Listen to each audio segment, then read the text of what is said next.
Hey friends, if you wish to remove the Meet Now icon in Windows, then please watch this video. I will guide you through the resolution. So first of all, search for registry editor in the Windows search bar and open the registry editor window.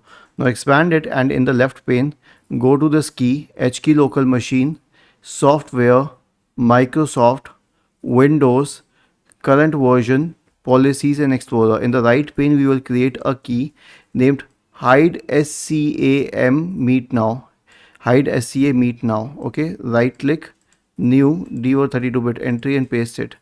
Double click on it and change the value data to 1 and hit enter, and your problem will be resolved.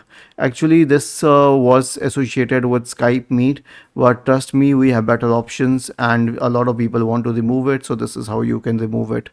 Was this helpful? If yes, then please subscribe to the channel, and if not, then let us know in the comment section of the video on how we could help you further. Thank you for watching this video and have a nice day.